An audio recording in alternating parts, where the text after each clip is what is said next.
It's great. Okay. Do you like this one? You like this format? Any way that you wish, no problem. I think All right. the other one, yes, the other one will be better if we are going for making some shots. That's all. Well, you can make it. Well, yeah. Well, I record them individually, so you can record them no later. problem. But anyway, all right, No folks. We've been live for the last 20 seconds or so. Sorry about the delay. Arif had a power blackout. Is that right? Yes, that's it. That didn't take that long though. Usually, like power blackouts. I remember in Pakistan we used to have power blackouts that would last for like hours, like an hour, 2 hours or something, depending on the economy though. Yeah, we have a BJP government here. Okay. Well, so hang on. Did he win elections in your state? Yeah, again? they won. Yeah, they won. Right. In our state, they got one seat after. I think that's a history for the first time. Really, just one? How many Just states one. were? How many seats were on offer? Among 20 seats. Oh wow! They just won. One seat. Okay. Yeah. All right. Well, guys, this is Arif Hussain Taruvi. Teruvat. Yes. Arif Hussain Taruvat. And I would say, I just noticed that I think he probably has the third largest ex-Muslim YouTube channel. But the reason why a lot of you haven't heard of him is probably because he produces his content in, is it Telugu? It's Malayalam. It's Malayalam. Okay, so it's one of the regional Indian languages, and it's got 245,000 subscribers. Okay, I think it has grown significantly in recent months. Is that correct? Or you've been having just generic growth recently? Yeah, maybe in the past 6 months or so. Yeah, right. So a lot has happened for me as well in the last 6 months. Like, I mean, especially my English channel was stuck at around 80,000 subscribers, but now it's just doubled. In the last 6 months or so, especially at the turn of the year. So anyway, so I don't know, like most of the people, if you understand Malayalam, then do check out Arif. Arif obviously has an Instagram channel as well. Oh, hang on, I had my private screen open. I was about to share that. Where is it? Okay. Anyway, so yeah, jeez, where is it? I just shut it down. There you are. Okay, so this is Arif's Instagram account as well. So follow him there if you can, because he has got a lot of interesting takes. Predictable. He's one of the very few people who are on my side. Like people like me have been demonized by a lot of ex-Muslims, and as you can see, I can see that cheeky little flag in the background. Tell us a little bit about it. Oh, hang on. Let me go widescreen. So there's two one is in that there. end. Yes, one is that end, and one is in this end. So what's going on? What's going on there? What's going on? Why are you a Zionist? What have you got to do with Israel-Palestine thing? Are you just doing that because you hate Muslims? Is that the reason? Definitely, that's the most obvious reason one might find when we support Israel, that you hate Palestinians just because they are Muslims, and I'm an ex-Muslim. So that's the reason why we are against Palestinians. But YouTube, the first... he's obviously being sarcastic. Okay, they could flag. Yeah. So I'm saying this. I'm not against Palestinians.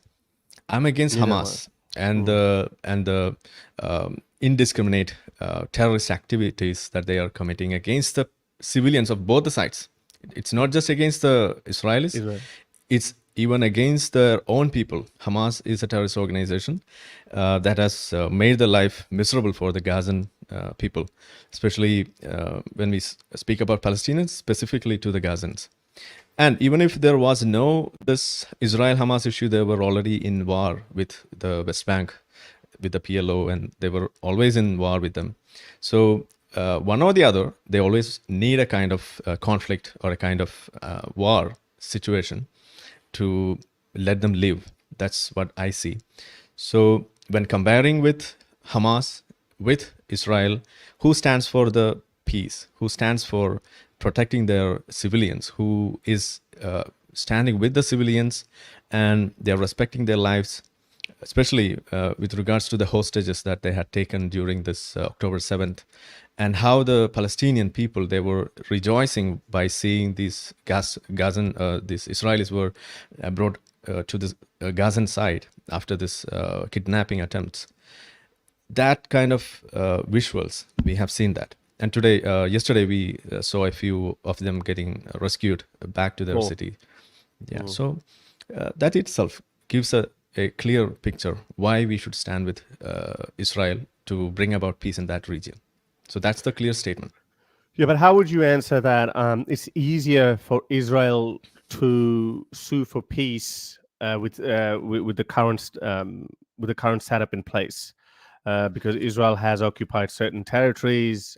Israel maintains a hold over those territories, and those people living in those territories, because they don't have full autonomy, that's why they are frustrated, and that's why they are more likely to commit violence than the state of Israel, because Israel's got what it wanted. It has its own state. In fact, even Palestinians got their own state back in 1948. It's their decision to not to agree with that, and they went into war with Israel on that same day, just after getting this two-state solution. They were not agreeing to that. Not just Palestinians, even the adjacent Arabic countries, they were not also agreeing to that. So that's one reason, or the beginning, which we can cite as a reason, a part of the recent history for this constant conflicts that we are seeing today. And when we speak about the settlements or the other things, what we speak about today, we can see back in 2005, Israel has withdrawn from this Gazan area, and the rule has been transferred to the Gazan people, and still they were not living there peacefully. And we can see a few of the videos or the pictures that they share to say how Israel has damaged Gaza. And for that, they use a picture like before October 7th, before the Israel war, Gaza was like this. They are showing a picture. Yeah. So what are the meaning by that? So they are literally caught by their own lie. That's what I say. Because before October 7, they were constantly saying that Gaza was a prison, an open prison. It was unlivable. The people were dying and all sort of things. But when just after October 7, the war began, war was invited by the Gazans now, by the Hamas. And now when it is going on like this, they are now coming up with the past pictures with they were saying that it was a prison. The same picture is now used to say that Gaza was beautiful. So they should stick to one of their arguments. Either it's a prison or Gaza was free before October 7th. They are not able to say that. So these are the conflicting statements that they make, which makes it very difficult, or which makes it's not worthy to speak about such things now, because now the whole point should be to end the war by handing over the hostages, nothing more. I always see it like, and look, I do have sympathy for Palestinian people, because they have a different reality. They grew up, whatever they've been indoctrinated with, whatever they have suffered. They don't have and it would be foolish of us to have to expect them to have the same moral compass as you and I do, because we grew up in totally different circumstances. But this argument of Palestine being occupied, I find it so flawed. And again, I say that with utmost sensitivity and without denigrating Palestinian people. But this argument that the Palestinians or Gazans have been occupied and they're suffering this and that, I find it so disingenuous and so dishonest for the most part of Palestinian leadership, that these kind of BS rhetoric that they have repeated for so long, that the people actually believe in that.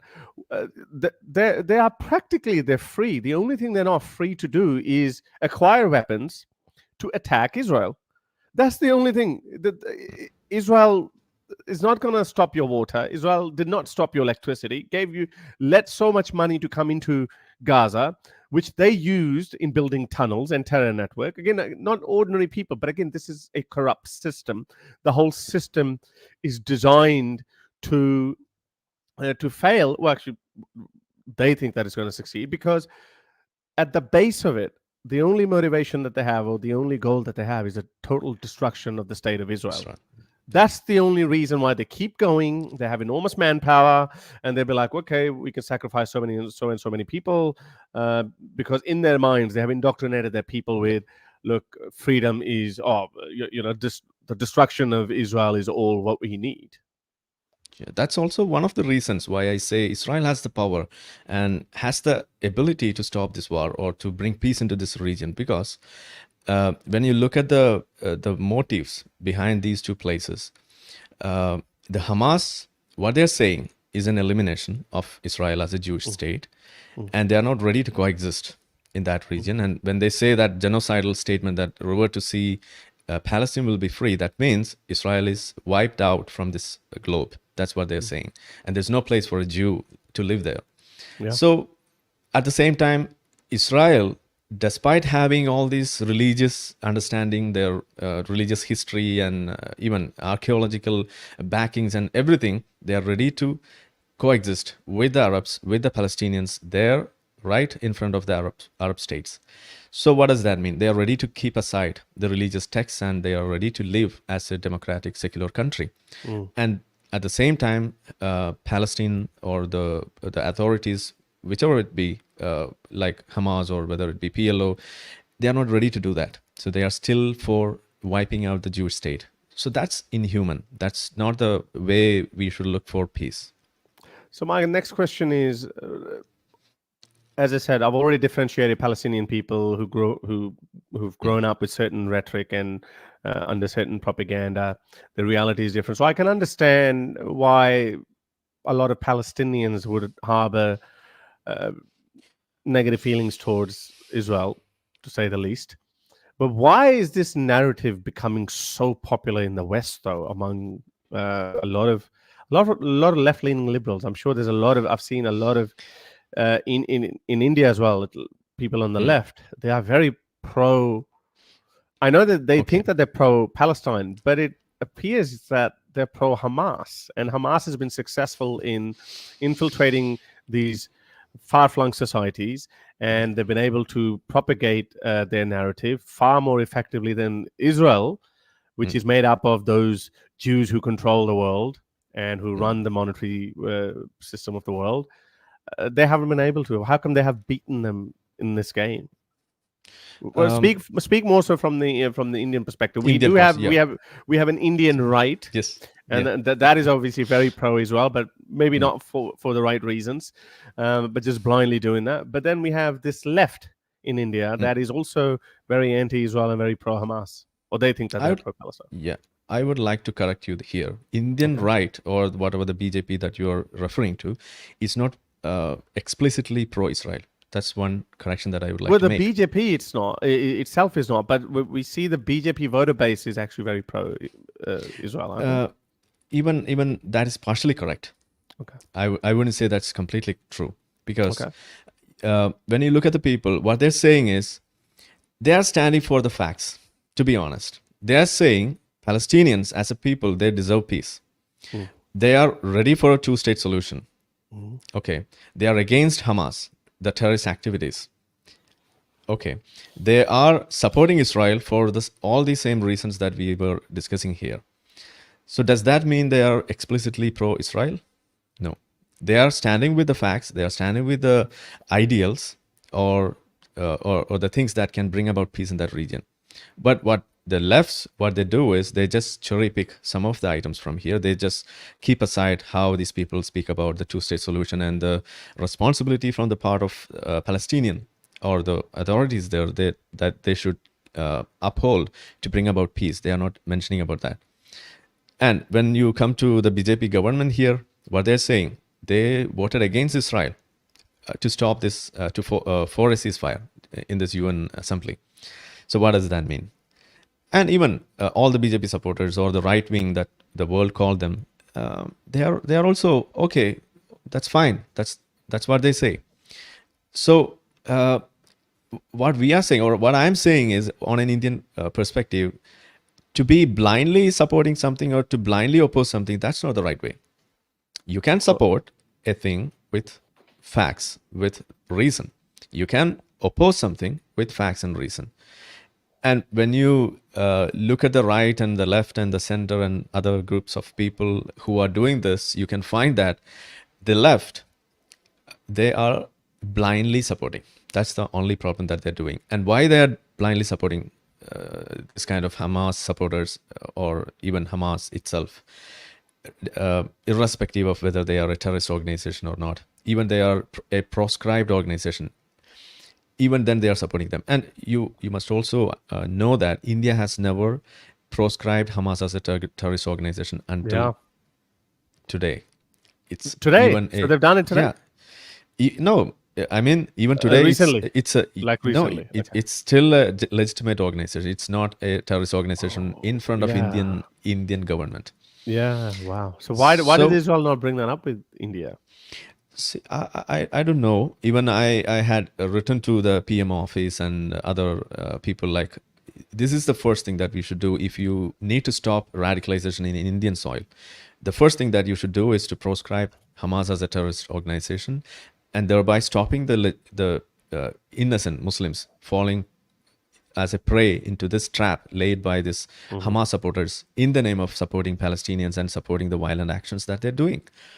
So that's the biggest fault the Indian government or the Indian right wing is doing now. So that's what I always criticize on their face. So that's one thing. And the left, what happened to them is, all over the world, left is using a single item, that is humanist values, humanism, as the biggest trade-off for their it's a very virtue signaling and Yes, self-righteous position. They like to feel, and this is why we see all the Hollywood actors, the ones who've come out, they just say, "Oh, people are dying." In which conflict people don't die, and makes it much worse that the same. If you go through the profile of the same people, they didn't say anything on October 7th. They didn't say anything. Yeah, we have a political leader who is a ruling member in today's assembly in our state. His name is okay, I'll just come to that name. So what he was saying, that referring to the October 7th attack, the terrorist attack done by Hamas, he was saying explicitly that it is reasonable. Just because it is okay to commit such atrocities against Israel is because Israel was persecuting Palestinians. So since Palestinians were oppressed for long, Palestinians have got every right to rape, murder, plunder, indiscriminately fire, and to rape and to take hostages as hostages. They have the right. This is what he was telling. So just imagine how this left-leaning politician from my state was referring to them, comparing it with some casteist oppression, and trying to say that is okay to do all these things. So this is the kind of trade-off that they are making with this kind of virtue signaling, taking out these humanist values, ideals to sell their leftist ideologies. You know what? This is why I think their narrative hasn't really flown or stuck with me, or this is the reason why I haven't actually given them any more credit than they might hope for, is because I see the double standard on their part. They did not condemn what happened on October 7th. Absolutely. Okay, it's fairly reasonable to say, "Oh, I'm shocked at what Hamas has done. Hamas is evil, but I am also not happy with the way Israel has conducted this war, and so many people have died." That's a respectable position to take. I can understand that. But then when you go from one extreme to another, you call out our humanity, because in their mind, that's what they're doing. They're calling out our humanity. Nothing happens to you when you see those blown up people. First of all, I stopped watching those videos, and also I have seen so many videos that are actually, a lot of those videos are actually fake. They're proven to be fake. Again, I don't comment on them because I don't want to be quoting something which actually might be true. So I don't know that.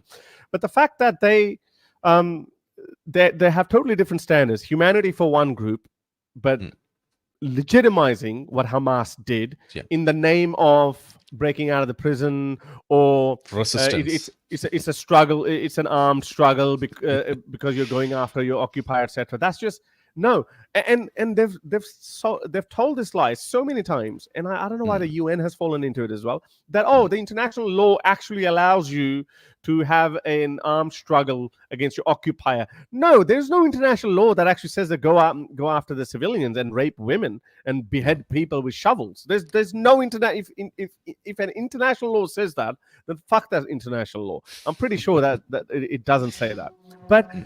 One thing that we have realized, like at least in the Ukrainian-Russian conflict, at least at the start, there's a lot of Russian propaganda on social media as well, and I can't wrap my head around the fact that how these people, how Westerners are actually shitting on America or the West for the sake of Putin. It just doesn't make any sense to me, but it makes sense that that's what authoritarian countries, and Russia is the best in this game in spreading their propaganda. But still, for the most part, you would see most people were pro-Ukraine, at least at the start.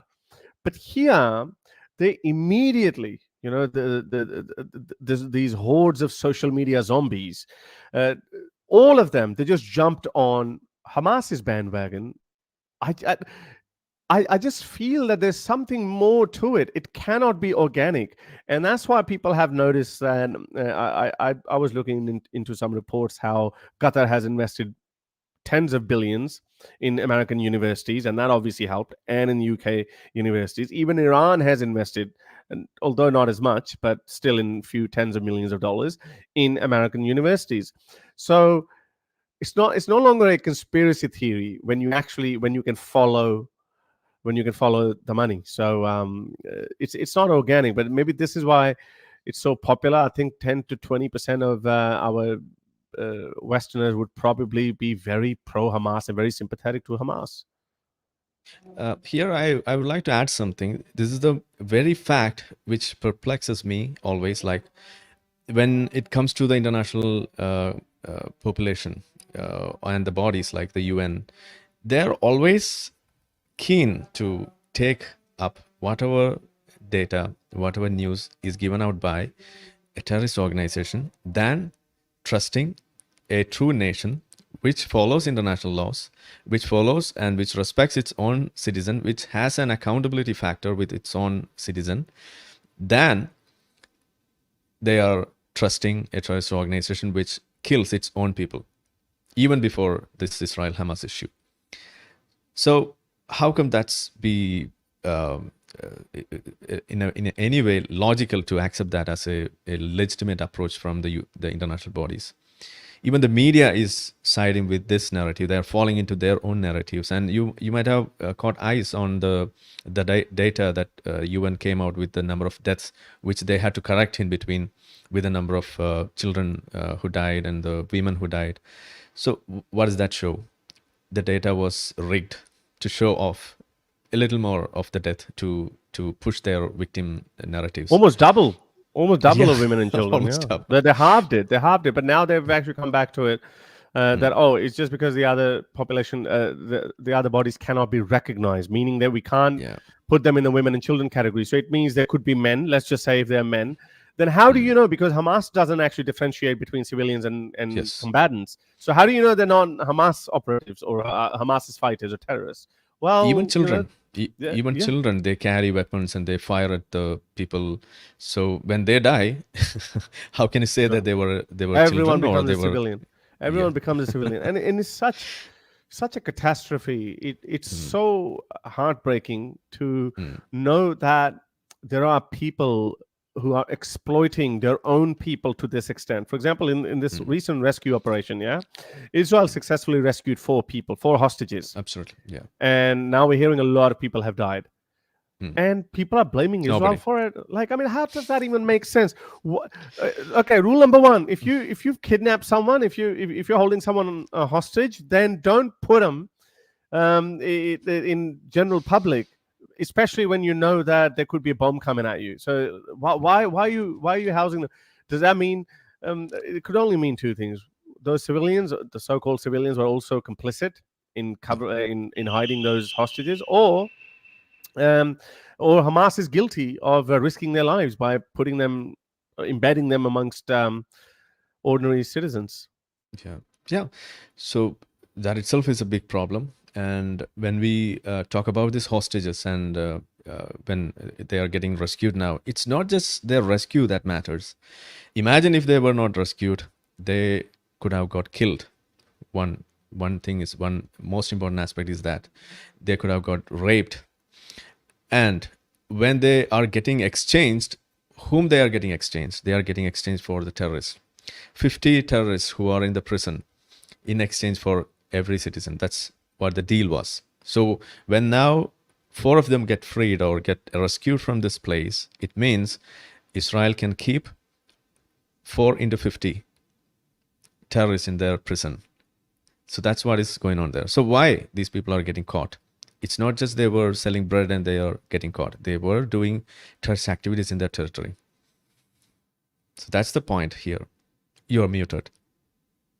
And despite that, despite all of this, Israel still had, up until October 7th, Israel still had its border open to Palestinian workers.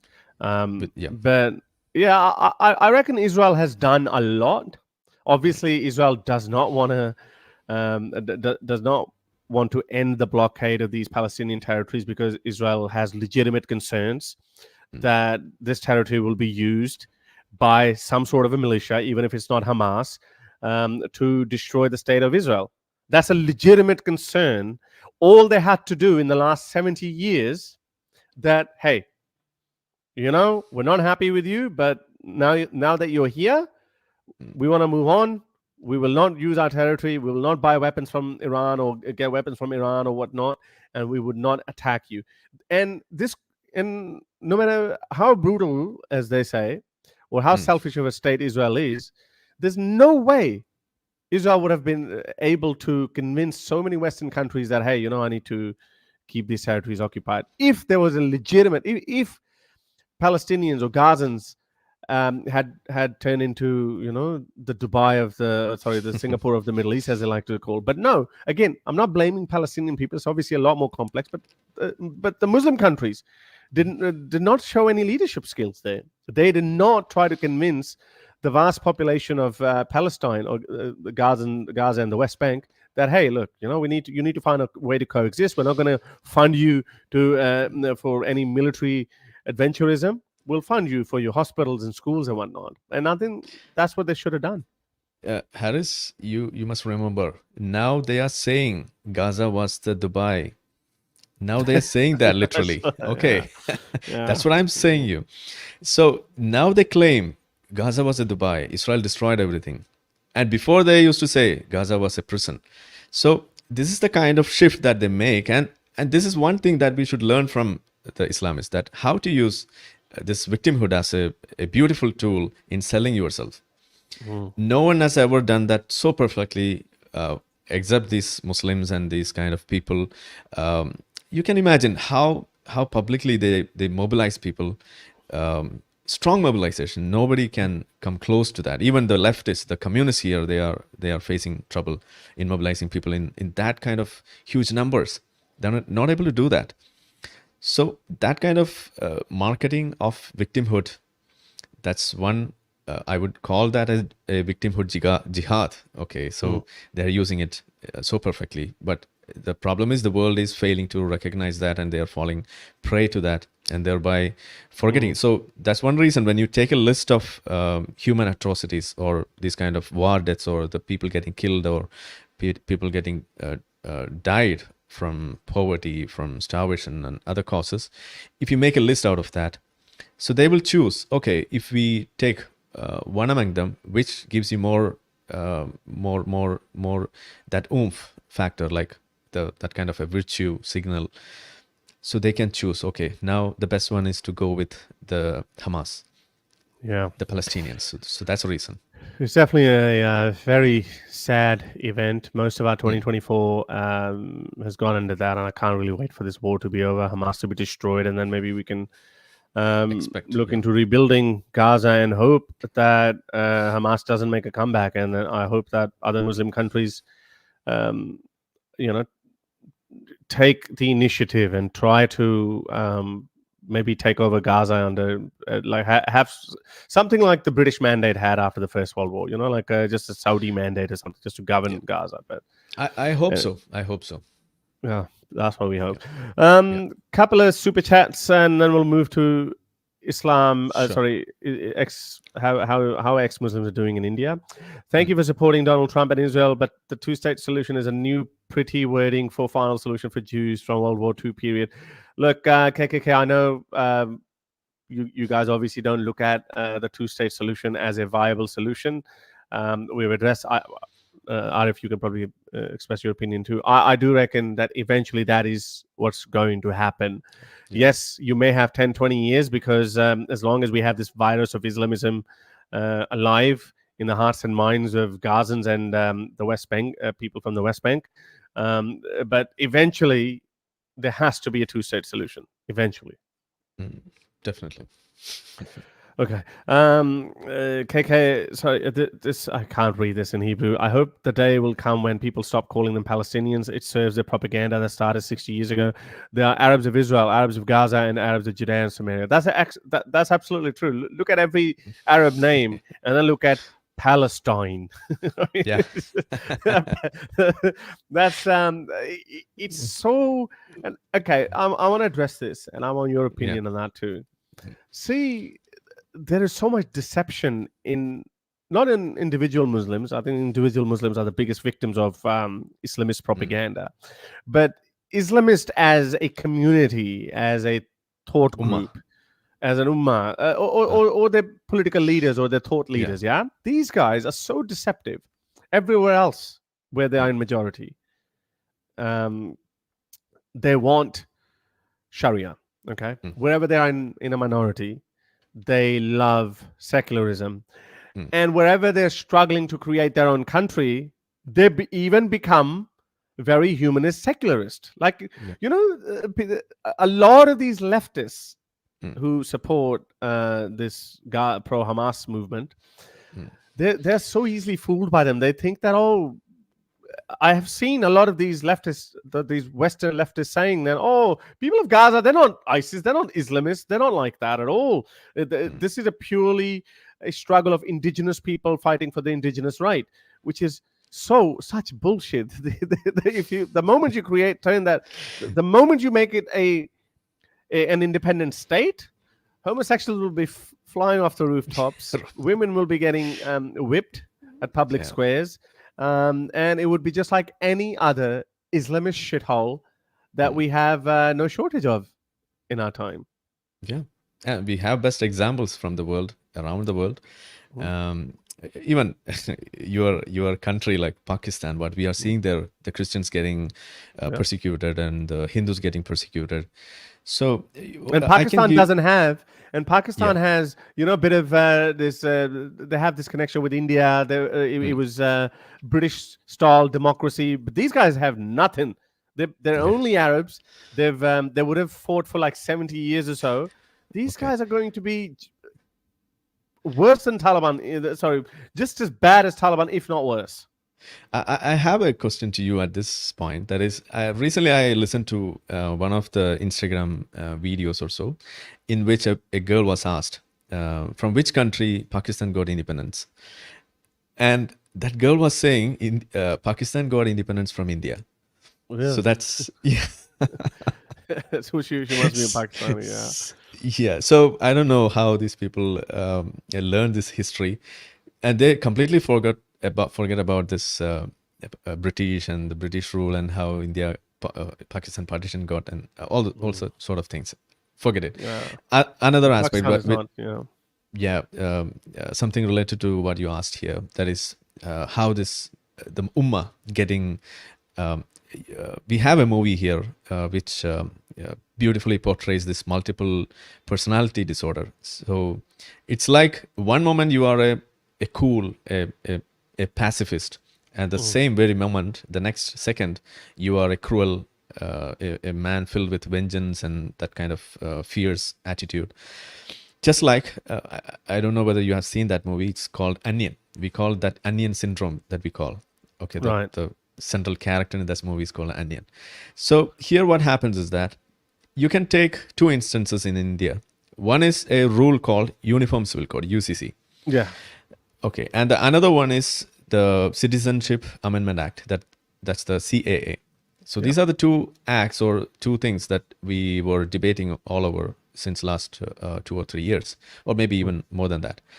So what happened here is that when you speak about CAA, which is something related to the Nehru-Liaquat Pact, which occurred during the India-Pakistan partition, and the exchange of the minorities and protecting the rights and all. It was totally based on religion. This pact was made, and at one point of time, the Pakistan side, they were not able to protect their minorities, that is the Hindus living in Pakistan. But at the same time, in India, the minorities here, that is the Muslims, they are well thriving here. So now we have a lot of Hindu refugees living in India, looking for citizenship. And so the government, they had to make a decision over that. So for that, they try to expedite this citizenship process, whereby these people from these countries, Pakistan, Bangladesh, and Afghanistan, who are non-Muslims, so they can expedite their citizenship process and they can become Indian citizens as fast as possible. So that's what they were literally trying to do with that act. So when this was brought in, these Muslims and those people who are supporting these Muslims here, they were trying to say that, okay, this act is going to rip off the citizenship of each and every Muslims in our country. So it's against the Muslims. So it's so bad that you are bringing in religion while giving or deciding upon their citizenship. So that's against secularism. So that's against democratic values, and that's something against what India stands for. So this is what they were saying. And now come to the second part, UCC, Uniform Civil Code. So that comes to the area where it pertains to your marriage, divorce. Then you have the property rights, then adoption, and all of the 3, 4, basically 5. Civil code, basically non-criminal events. Non-criminal, and even 99% of the civil areas are codified, and it's uniform right now, except these 4 things. So India was trying to even fulfill that also with a uniform code. So when it comes to the property rights, in Islam, the property right for a woman or for a woman is half of that a man gets, for example. So India was trying to fulfill that, to make it equal, to give equal rights to the woman. So when it comes to that, the same Muslims, the same people who are supporting the Muslims, they were saying, though it is discriminatory, it is their right to discriminate. Women. You should stand. So you should stand. And what happens to those feminists? What happened to those feminist women? Even feminists of India, Why don't they say that, hang on, our female, our Muslim counterpart women, they deserve equal rights just as how we enjoy it? See, the feminists in India and all over the world, you can see that they are pro-hijab, they are pro-niqab, they are pro-wife beating, they are pro-discrimination, they are pro-discriminating women. Islamist values, pro-Islam values, which are inherently misogynistic. There's no two ways about it. Yes. So that's, you can call that as an infection of a virus called wokeism in every aspect. So wokeism is now affecting even feminism. So when it comes to Islam, they are not just silent, they are promoting the Islamic discriminatory values within Islam in the guise of religious freedom and in the guise of feminism. So they are even saying that just because of niqab, the people are getting, the Muslim women, they were able to progress in their life. And I would always call them to visit Afghanistan and to be safe. And just to make sure that don't hit those women who are doctors and pilots flying over there. It just seems so wicked. For the longest time in my activism, I looked the other way with these wokies because I thought that maybe it's coming from a good position. They're just looking out for our minority. Like, for example, Indian liberals, those white liberals, they're looking out for a tiny minority. They're trying to make sure that those people are not discriminated against. Okay, it's coming from a good place. I get that. Mm. But now it's been long enough for them to understand the persecuted minorities within that minority group. It's now it's not a secret anymore. They know. All these wokies know, Indian or Western wokies, they all know how Islam treats LGBTQ, how Islam treats its women, how Islam treats its dissidents, apostates. Now they know all of this, and then still look the other way or not call them out. Very few people I've seen, very few LGBTQ people have come out and that I would not stand for Islam. I would never defend Islam. But their alliance. What do you think about this unholy alliance of the left and Islam? Because I think that unholy alliance, I think it's starting to unravel now. Because Muslims always play their card way too soon. They scare off the other side. They scare off their own allies way too soon. For example, in the West, in the UK, they're only about 8%. Yes, the Labour Party is still trying to, scratch the balls. And then in France, it's about 10 to 12%. These are very significant minorities, and they are loud enough to be noticed by everyone. And in America, I think in Hamtramck, they elected the first mayor and first something else. And they took down all LGBTQ flags. They started harassing LGBTQ people. So the same wokies who had put them there are now running scared, and they're crying like, what the hell we've done. So I think it's going to exacerbate even more in the next 5 or 6 years or so. I think that the alliance is crumbling. What is your opinion, though? Especially in India, too. In India, it's, I always say this, that is the only place on earth where Islam is going to get a huge blow over their head is in India. How so? How so? Because the ex-Muslims, are they going to play a role? No. Are we going to play a role? Indian ex-Muslims are getting persecuted here by the government. I would say that way. Our YouTube channels are getting blocked. Our videos are getting blocked. Even only the place where I stay, that is my state, is the only place in India where you can sit and talk with your face publicly like this. No other state in India is not that friendly. I was going to ask you in this because that was a big part of my Arif on ex-Muslims in India. For example, the biggest, the biggest ex-Muslim channel is that of Sahil, which started only a couple of years ago, but because I think what he's got 600,000. No, I think it didn't. Wasn't the ban overturned? It's a geographical I think it was ban. eventually. The channel is not banned. It's a geographical restriction. So you are not able to watch that channel from India. That's the only thing. Really? Yeah. So when you try to watch that channel, I thought it was overturned. Yeah. Even last day I checked. I don't know whether it has overturned now. No. Yeah. Okay. So if you checked last day, I was talking about months ago. I thought that because there was this. No, it was still the same. Like you cannot watch that channel from India. It says that it's not allowed. Right.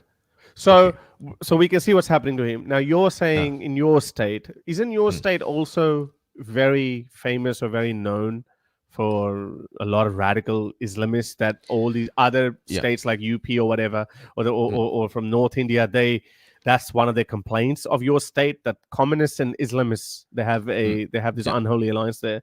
So how come you're safe, and how come you can still show your face? That's what I was about to elaborate on that. Like when it comes to India, India is the place where Islam will be getting a blow over their head. That's what the statement that I made. Why so? Because point number one is the majority people now is the Hindus. Okay. The basic nature of the Hindu population here, irrespective of whether they are atheists or whether they are devout believers or Hindu following people, or whether they are BJP supporters, or whether they are these Sangh, these RSS people, whoever that be, if they are a Hindu, a non-Muslim, including the Christians here, they are having a common trait in them, that is a sense of inclusiveness. That's one aspect that they are having. And at the same time, they are also keen to protect their country, upholding their country values, their culture and other things. That's the second thing.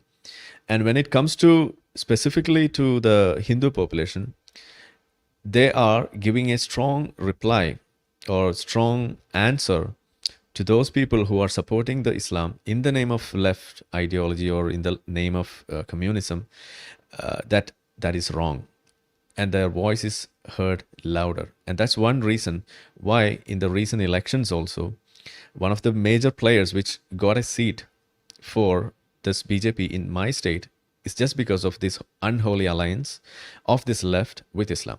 It was a big blow to that unholy alliance that they were getting this seat. And now what is happening here is that even in that leftist groups, the parties here, majority are Hindus. So now they are moving out of that party, and that party is about to get decimated. It's going to oblivion. That's what is going to happen next. So the leftist ideologies, they are losing the number.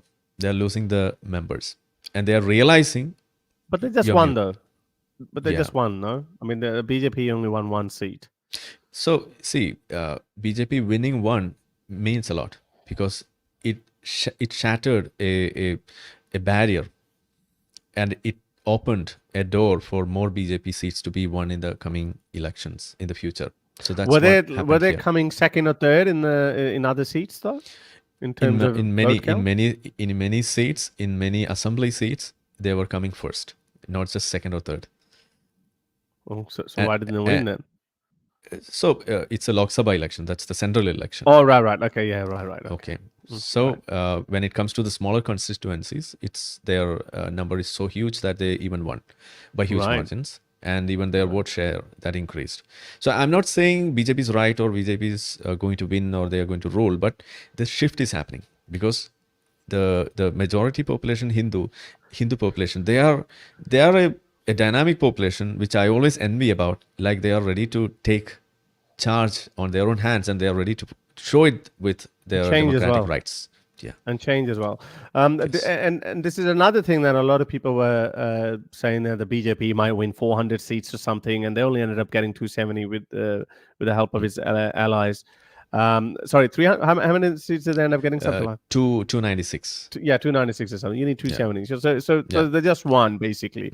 But a lot of people were tipping a heavy landslide victory for the BJP, but that didn't happen. Again, I think that's despite of all this propaganda, or we all thought that the BJP has crushed the democratic institutes within India. But I'm like, what happened? The guys barely won. So I think India's democratic institutions, and now I say that as a Pakistani, that I envy India's democratic institutions. And again, these elections have actually proven that Indian democracy is not going anywhere, despite the propaganda that the BJP has crushed all opposition and media freedom is gone down the drain, etc. That's not true, is it? Obviously, that's one important aspect that we have to give out to the world as well. Because when this democratic indices that comes out every year, India is placed so mostly in the bottom region, where to depict it as a country which loses on the democratic values. And even countries like some other worst known countries like China is above India. So it comes like that. I don't exactly Maybe remember the names. Some aspects, yeah. So here, what happens is, even when BJP won majority with their own single party, that's the last election, the percentage of vote that they received was close to around 36%, 37% or so. So what does that mean? The majority of Indian population, though they are almost 80% of Hindus, they chose a party which is not a Hindu party. And the BJP, which by definition which supports or which represents, the definition is by the leftists, though the definition given by BJP is not that. Even if we go with that, BJP was not getting the majority votes from the Hindus. That's what I'm saying. Okay, it's just 37%. And even now, they are getting around 39, below 40%. So, though when we say that they were not getting a landslide victory, the way they were expecting, like 400 seats or so, their vote share was increasing. Close to 40, more than the last time. Really? One aspect, yeah. So they got more votes this time around than the last elections. Yeah. Yeah, right. So that's one aspect, and another thing is, winning for the third time is not a Easy. small thing. Yeah, I know. You're right. There's a Okay. massive incumbency factor. Yes. Massive. Okay. It's so you're right. Yeah. Yes, even with that, they were able to, or they managed to get even more vote percentage. That's the most beautiful thing. That so Right. I would say we are not the perfect country. I agree to that. We have problems with our own system, like we have corruption, we have this nepotism working on. We have many other factors which we have to look on. Like there are various aspects to that, even the caste discrimination and other things. Even then, we have a very functional, kicking democracy. Yeah. A beautiful manifestation of that. And the most, the wild thing that was made out by the opposition this time while this election was carried out was discrediting the process by calling out the electronic voting machine as that could be rigged to win the election. I heard that. I heard that from our Punjabi Sikh friends here in Australia. They're like, "Oh, Modi is using those electronic votes. He's gonna cheat. He's gonna rig." You must learn this most funniest part. So this was accused by the opposition. Okay, when it comes to opposition, the largest party is Congress. Congress won just 99 votes. Why? They were losing out. Even in the past, they were not getting that much vote. So when you say that BJP just got around 240 votes and it never reached the 400, that magic number that they were expecting, even then they were in majority, and that organization or the alliance that they made called the NDA, they were getting more than 300 votes altogether. Right. Even then, the majority opposition party, it was the Congress, and they were getting just 99 votes. So why this call on, or this accusation of election rigging or the voting machine rigging or hacking, that is not heard now. Why? Because the Congress party forgot that they got just 99 votes. One factor is that. And they are now in another alliance called India Alliance. Okay, INDIA. The India, alliance, India Alliance. That's the name of their alliance. And since they are in an alliance, they are getting a bigger number altogether with a group of multiple parties. So they are getting a psychological manipulation that they are equal now. They are stronger now. Yeah. Despite having 99. Yeah, true. Yeah, I was actually also very shocked when I saw India Alliance, the India Alliance. They had something like 230 seats. Yeah, something like that. Close to that. And then when I looked at the breakdown of it, Congress only had 99 seats. It's like, whoa! So the most of the anti-BJP vote is not actually going to you. So is it fair to say that India is no longer a two-party country now? I know India, they always had. It never was, but these elections have shown. So in terms of seats, what is the third biggest party, and how many seats did they win? See, India. The beauty of Indian democracy is that it's a multi-party system, and I always envy that, because it gives the opportunity for every state, every person. Even I can form a party. Even ex-Muslims can form a party, and we can. Ex-Muslims of India, political party. How about that? Maybe. We might actually get a lot of funding now that we have made some rich friends in Israel. My Jewish friends. I think I'm pretty sure even I'd be able to get some money out of our Jewish friends. Yeah. So when you ask about the third largest party, that question is irrelevant. That's what I'm saying. So it's all about the alliance that they make. So even BJP is not ruling on their own. Even when BJP was getting the majority number of seats in the last election, they were having this NDA alliance. Okay, so they represent that way. Arif, other countries have these other minor parties as well, like the Greens and Workers' Party, Farmers' Party, whatever. They do have them too, but they usually win only one seat, maybe 2 seats. But in your country, though, it looks like whatever is SP the third largest party or something. Third largest, yeah. Samajwadi Party, yeah. So how many seats did they get? 50, 60 seats. So that's quite. Yeah. That's quite amazing, and not only just that, they got 50, 60 seats is fairly decent. Yeah, they're part of, and I'm sure they're part of that seat, India Alliance. Yeah, right. They're part of the India Alliance. Right. Okay. Well, this is amazing. So let's just go to the last segment. I want to quickly read out a couple of super chats to you.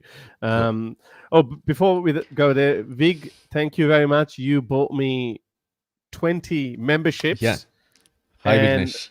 Hi, Vignesh. And 20 again. So basically, he's bought me 40 memberships. So memberships are up for grab now. I actually don't know how that works. So he's paid for 40 memberships, and he's gifted that. He's donated that to all of you guys. There's 630 people watching right now. So you guys can just, I don't know, how do you sign up? I really don't know how. Do you know, Arif, how that works? I think the viewers there, they can just click on accepting the gift on the YouTube live chat section. So they can take that. Yeah. Okay, guys, you heard him. Just do that. Just get it. Just become a member for free. Okay. Vignesh, by the way, Vignesh is my friend. I know him personally. So he's a cool activist from my place. Wow. Yeah. Hey, Vignesh. I just made him. He just bribed me. I just made him my moderator.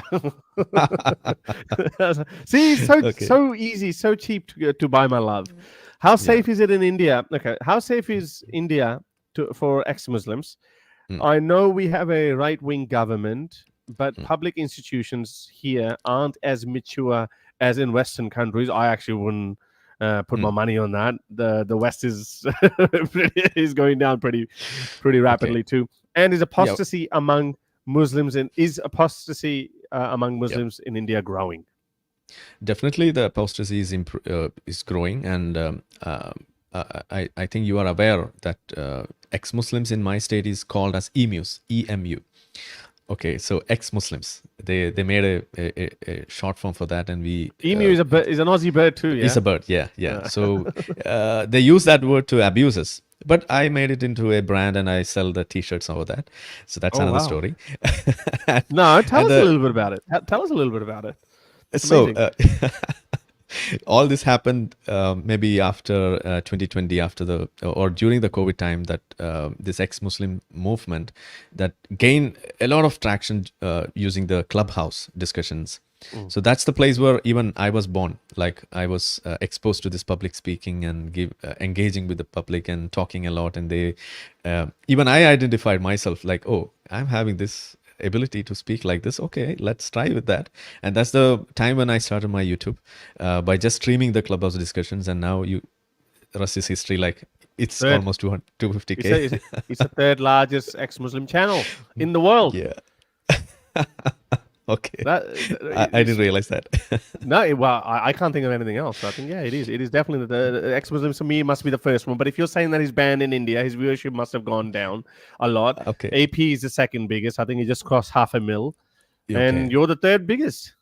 Oh, okay. Well done. In fact, I would say this to you on your face, that your channel was one among the channels that I used to visit while I was trying to come out of this religion. Okay, I used to listen to yours. No. Yeah, definitely. Oh, so first, no, it's serious. Like first channel was Apostate Prophet for sure. Right. Then second one, the friendly ex-Muslim Abdullah Samir. Yeah, Abdullah Samir. Yeah. Yeah. So that was the second person, and the third was you. Right. Okay. Right. So I used to listen. I'll take the third position. I'll take it. So and one why I decided to watch your channel was you were from Pakistan, and I know it was similarities so much in culture, similarities and other things. So it was easy for me to correlate with my own situation here. So that's one reason. And with regards to apostasy. So were you a recent apostate then? You're not. You didn't become 2018. Born. Wow. Ex-Muslim. Yeah, well, that's when I was roughly starting out. So yeah, you probably would have just found out about me then. But you. Yeah. Pakistani Mulhid. That's the channel. Yeah. Well, I started that in 2019. Yeah, and then the original one died, and I had to restart again. But anyway, okay, that's pretty good. Yeah. Anyway, so carry on with your.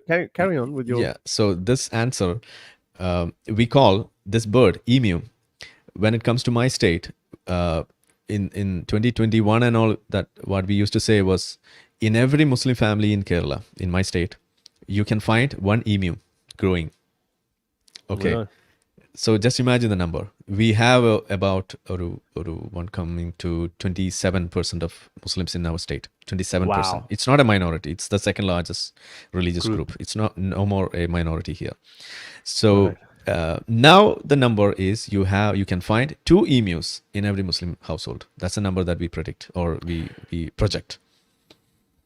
There is one fear that I've had as far as Indian Muslims or the ex-Muslim movement in India is concerned, that our biggest strength would always be to somehow tell the Muslim youth how bad Islam is. Yeah, I mean, we can all agree on that. That would be our primary goal. But we also know that when people feel that they're being attacked, or when they are told that, hey, you're being attacked, your identity is being attacked by this boogeyman, and in India that could be Hindutva or RSS or the BJP, whoever they might say that is, then that might hamper our movement in a way that would stop those people from looking into the flaws of Islam and then become more self-preserving. And they would say, well, hang on a second, screw that. Because I've seen a lot of people who were sympathetic towards ex-Muslims, but then they kept becoming more tribal about their Muslim identity, even though they were not really, even though they were starting to doubt their faith. Do you think that, have you noticed anything like that, or do you think that is still the rate of apostasy is still increasing in at least in Kerala Muslims? Obviously, the rate is increasing, and the reason is because the kind of activities that we are doing is to desensitize these people, and the change how they are getting this kind of transformation is not by listening to our speeches directly. So most of our channel viewers or our supporters are not the Muslims directly. They are not the first supporters, but we do have some of them. But mostly we create an atmosphere where the majority people other than Muslims know about these kind of religious thoughts, religious teachings, and how this Islam works, and what exactly is the problem, whether Muslim is the problem or Islam is the problem. There is a clear distinction that is being given. We always say that Muslims are the victims of Islam. They are not the problem. Islam is the problem. So all these statements that we make. And now when a Muslim, a true believer, come closer to these kind of religious da'wah activities, and when they approach a non-Muslim, just for example, if you take that way, this ex-Muslim or this non-Muslim knows more Islam than the da'wah preacher. Just imagine. So now you're muted. Yeah, you're muted. Sorry, I was saying that is actually true. This is not is not hyperbole. This is not an exaggeration. This is actually true. This is maybe what not is the happening. Dawa guys, but a lot of people who think that, oh, I'm going to preach Islam to you, they don't know anything about Islam. An ordinary Hindu or an ordinary Christian might know more because thanks to ex-Muslim Dawa. Yeah, that's what is happening. And when they start feeling this heat of this debate in real life, they just stop doing this dawah, and what they do next is to either they just go silent, or they will start learning themselves more into that, and one fine morning they just send me a text, or they will subscribe to our channel, or they will gift 20 membership, 30 membership. That's what is going on. 40. Mine's 40. This is amazing. Yeah, so that's what is happening. And one more thing. Ex-Muslims are not safe in India. Yeah, because we have a very weird way of defining secularism in India. I should agree that. And that is, secularism as per Indian law is what secularism is all over the world. That is separation of religion from the state. That's secularism. But for India, it is not what is observed, at least by the ministers or even by Prime Minister Modi. According to him, or for him, what he believes is that every religion has a space. Every religion is alike. So I can't blame him, because that's what Hinduism teaches for them. So that's why they include everything in that kind of inclusiveness. And they equate that with secularism, and that That's what they do always. And the problem with that is that we even have IPC sections which calls for arresting people who do these blasphemous acts. You cannot criticize, or you cannot ridicule a religion or a religious figure, or some even any sort of things like that pertaining to religion. You could get arrested. So we have such blasphemy acts, 295A, 153A, some IPC sections like that.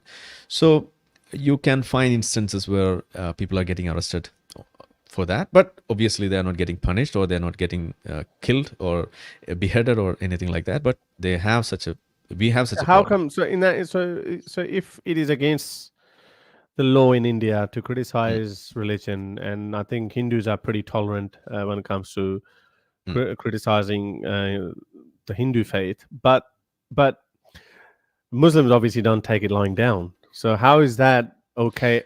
Obviously there could be vigilante reaction to ex-Muslims, but also there could be legal challenges too. So how do you navigate through these two challenges? That's the most creative the part. most beautiful, creative, or the most beautiful part. Right. Okay, so Hindu belief systems, they were getting ridiculed, they were getting exposed from time immemorial. There were multiple people, personalities, even in Indian culture. Even you now hear about Quran getting burned and people getting into streets and rioting. Do you know that in India, Ambedkar burned Manusmriti, that is a Hindu scripture, and we have Manusmriti burning Remembrance Day getting observed every year on December 25th. I heard about it. Yeah.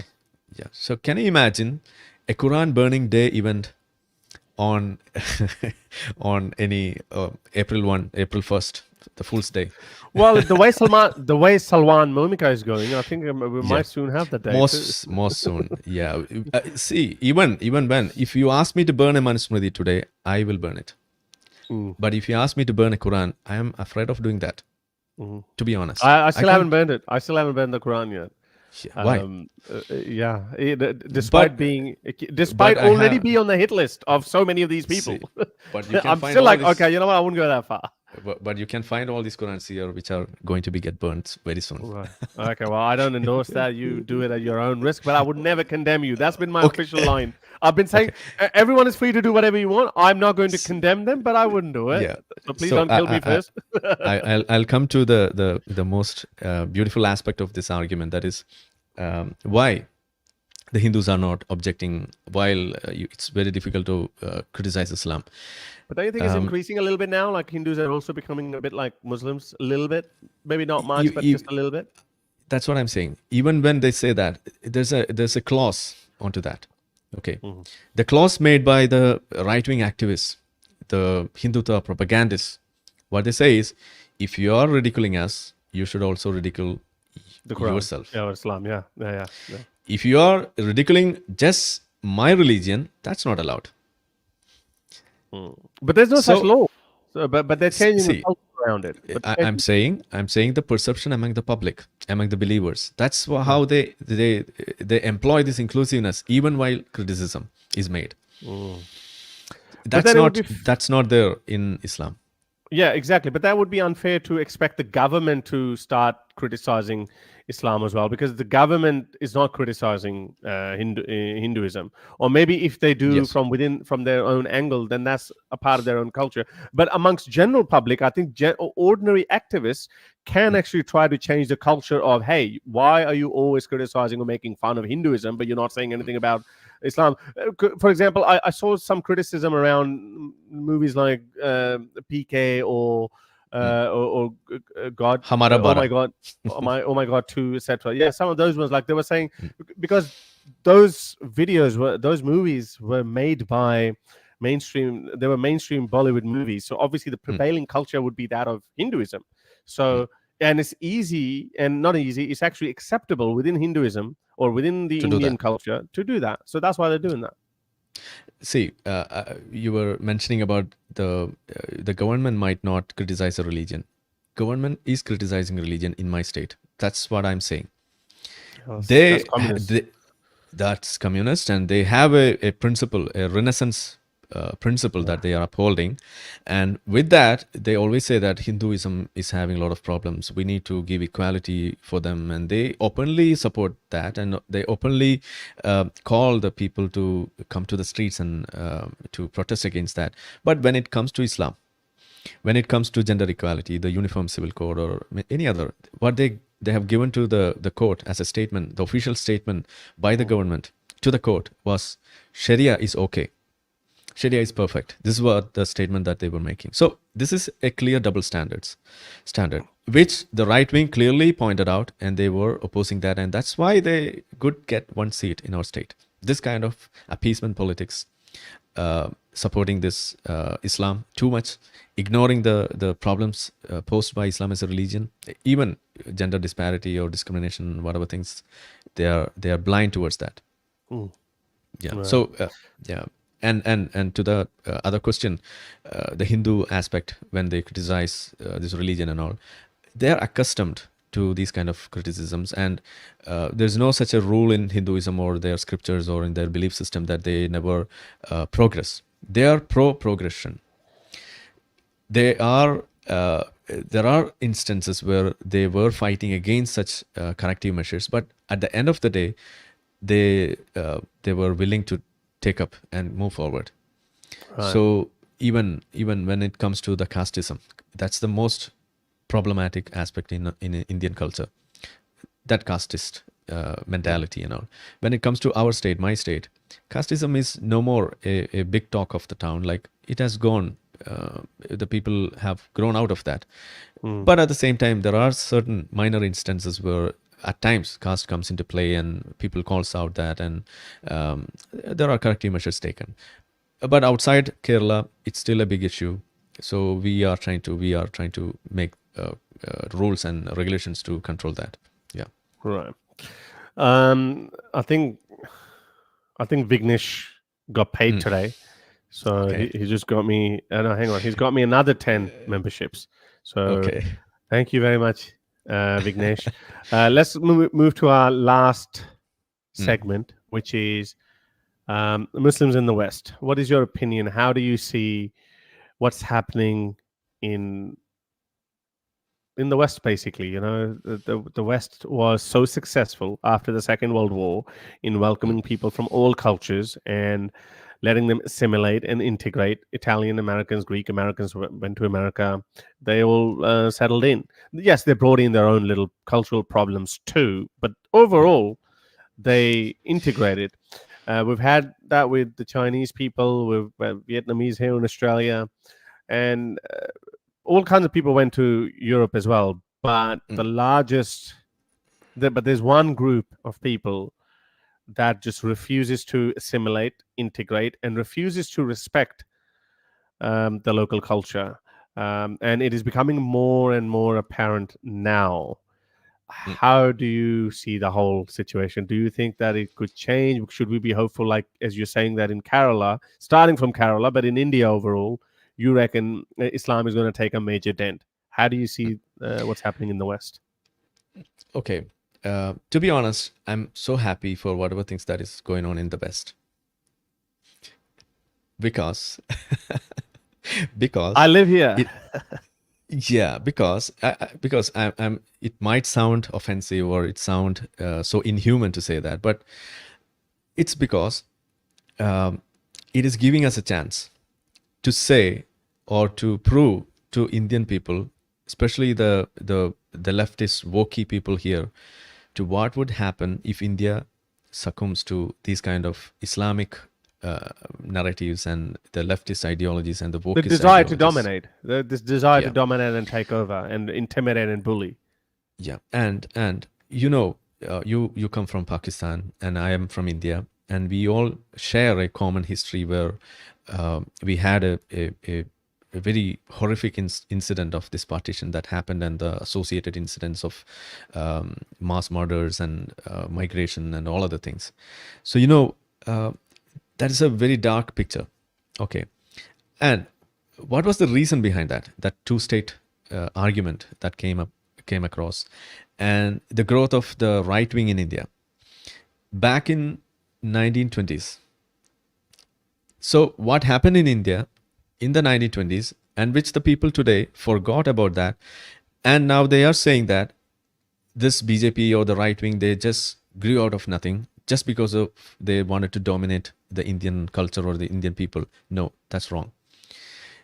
The Indian soil saw a rise of right wing just after seeing a growth of this Islamic extremism. And we have a specific incident in my place, in my state, that is the 1921 Malabar Rebellion, we call it. It was an incident which was a mass massacre of Hindus in our state. And it was an attempt to create an Islamic state in my state during 1921. So it was a jihadi attempt to take over the land and to bring about an Islamic regime, to impose jizya and all of the things. So these were the incidents which led to the formation of a right wing. And when we say this as not as an ex-Muslim, but as a person who goes behind this the facts and to reason out things that way, nobody agrees to us. But now when we see the same rise of right wing in the Europe, the same rise of the right wing in the Americas, the Nazis in Germany getting upper hand, the Italians, they are seeing that kind of right wing in their place. You know how this Geert Wilders, he's talking in Netherlands. Everywhere you can see the rise of right wings. So this is exactly what happened in India in 1920s, after 1920s, and which resulted in a partition, and why this Pakistan had to move out of India. So it is not going to end. This can happen again. Now the next place, next place which can go that way would be Kerala itself. A call for a separate country with a majority Muslim population. If another sort of that kind of an argument for a second country within India would arise, that will be from my state.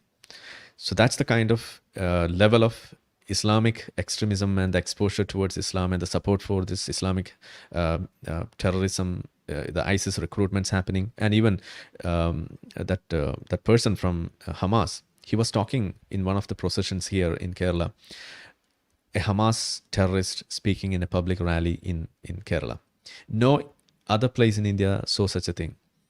So this is the kind of welcome that we receive. And this is the same reason why even I wrote to the PMO for proscribing Hamas as a terrorist organization at the earliest, to stop more and more Muslims getting radicalized and believing into all these arguments, propaganda, and to getting motivated towards these terrorist activities, and to say that, or legitimizing the rape and the plunder and all such things that is being committed.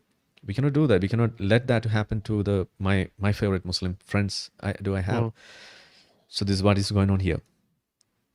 So, yeah.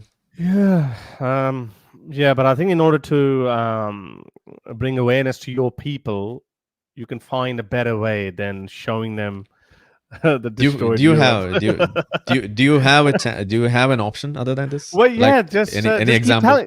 Just keep telling them, like it's working on their own. But I think you're right in a way that so I think the tide is already turning. In my opinion, the tide is already turning. And one of the biggest reasons for that is now, and the left is also seeing in these European countries, that the right is rising. And we've got European Union elections coming up, and they're absolutely petrified. Not just right-wing or center, the right-leaning parties, but far, I know it's a loaded term, but I would say that definitely more on the right of the spectrum, like the AFD. Extreme. AFD is probably one right-wing party that actually does scare me a little bit, because I remember there was this scandal where Stauffenberg, who attempted to kill Hitler in Wolf's Lair back in 43, I think it was, or 44, I think. Hitler survived that. That day is a national holiday in Germany, and AFD was actually asking to take that day off, and they were saying, why are we celebrating Stauffenberg, who tried to kill Hitler? So these guys, Germany has a pretty bad track record when it comes to producing or starting wars or conflicts, but it also ends up losing. So AFD is getting a lot of popularity. I think by all margin, it's probably the second most powerful or popular party in AFD, and I don't blame them. But Olaf Scholz, and I'm going to make a video on that. Just yesterday, they are sending overtures of to the electorate that we are looking to revise our migrant policy, especially after that that Afghan refugee who killed that police officer on 31st of May. Yeah. So that is that, and again, like I've seen hundreds, in fact, more, a lot of hundreds, multiple hundred videos of such kind of attacks on ordinary people getting king hit, people getting dragged, punched, hit by batons or whatnot, and surely that is leaving, it's going to cause something. So I think this is a reason why I think they have to one more. The Greens, no matter where they are, they always push for more refugees. Far right. They're always and they're the extreme leftist organizations. So this, I was listening to this Greens Party representative in Germany, and even they were saying, okay, you know what, we need to start deporting these violent criminals, even if they go to Afghanistan or Syria. But the problem is, Germany cannot send anyone to Afghanistan, and Taliban just actually said that, hey, send him back to us. The guy was an Afghan. The Taliban said, send him back to us. We will give him a very strict punishment. And you know what Germany said? Oh, sorry, we can't do that, because if we start deporting people to the Taliban, then basically we're legitimizing the government. So there are real world challenges, but they don't come up with any solutions. They have no solutions, even though Olaf Scholz just said that, oh, you know what, we're going to start deporting people. But they're not going to start deporting. But I think there's no way out. The incumbency factor has to kick in at a societal level. The world had been going more and more towards the left since the Second World War. I think now we have to just do a bit of course correction. Yeah, I have something to add here. So when I said this is the solution that I'm seeing in the future as a future, it's not for legitimizing the actions taken by the right wing or right wing altogether. No, that's not what I'm saying. But this rise of right wing, and the reason for that will prove to be a chance for even the centrist people to realize what is going on, and not to go with the left, this wokey people, not to led by them. And also the most important aspect which we have to stop in the beginning itself is the victimhood jihad. So to realize that, the first persons to understand it is a jihad, this victimhood marketing, is the wokies themselves. So that's what I'm seeing here in my place, in my country. Even when I said about this, the election loss by the leftist parties here, most of the comments which is coming out by these left supporters is this. That is, quote, the supporters or those people who we were supporting them, they wanted us on the streets to support them for their ideals and their goals, but never their votes were for us. Okay, so what next? Next is we are not going to support you anymore.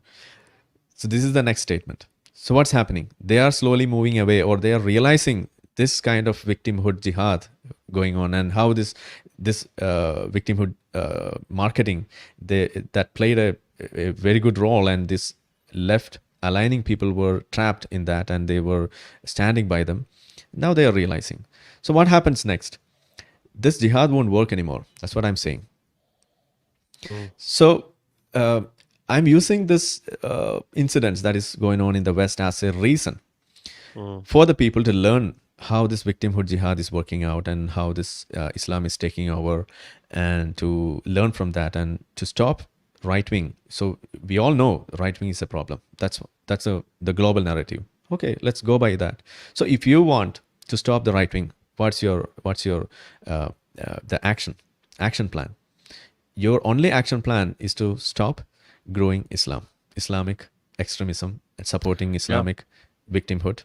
Stop doing that. Right wing. Well, have a decent policy on migration as well. Have a decent policy. Anything related pertaining to that. You do something without double standards. The right wing will suffer. It will go down. Yeah. So that's the only thing. Because That's what I'm these kind saying. of populist, because the kind of narrative or the ideas that usually that the right wing sells are very populist. Like, Mm, oh, we just want very mm, tribal, very primitive in mm. their approach. But the right wing has evolved, and now they're making sense. I mean, Europe is a hellhole now.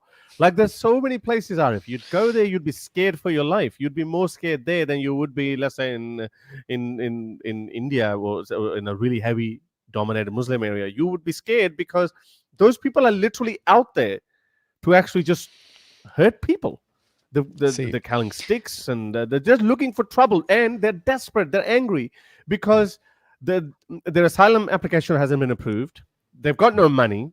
They're angry, and of course, this is the reason why rapes have gone through the roof, crime has gone through the roof in these migrant hotspots, and they're just kicking the can down the road. Why? Just because they want to show to the world that, oh, we are very humane, we don't deport people. Like, what the hell? see, are you aware of an organization in India called PFI, Popular Front of India? Yeah, I heard of. Yeah, I've heard. It's a Okay. very Islamist organization. Uh, it's not just Islamists. They are the Indian version of ISIS. They're not Okay. that far, are they? See, that's what I'm saying. They came Indian up with version, meaning like they obviously can't do what ISIS did in Syria and Iraq. That's why. obviously they couldn't do because we had a good government here and they were banned and they are now in the prison. See, what I'm Oh, did you in prison? Oh, good. yeah, they were banned. That organization got banned. And why they got banned? They had a document which got leaked outside, and the document name was Mission 2047. So that's the year when India celebrates its 100th year of independence, 2047. Or also the 100th anniversary of losing a part of their country. Absolutely. but we don't we don't loathe. You moved on from it. You moved on from it. Yeah. We moved on though. Okay, and that's the only thing by which I am able to, or we as Indians are able to stand by the two-state solution, because that indeed is a solution, and we are the living examples for that. So we It worked out better for you, not so much for Pakistan. So just like that, one thing that they can learn, that it would work out for Israel, not so much for Palestine. And both the countries' initials are also INP. There's a lot of similarities there. So what is not making it work? That's also something that should be looked into. Right. So that kind of similarities, they can make it into a PhD paper, and they can at least come up with an academic paper published.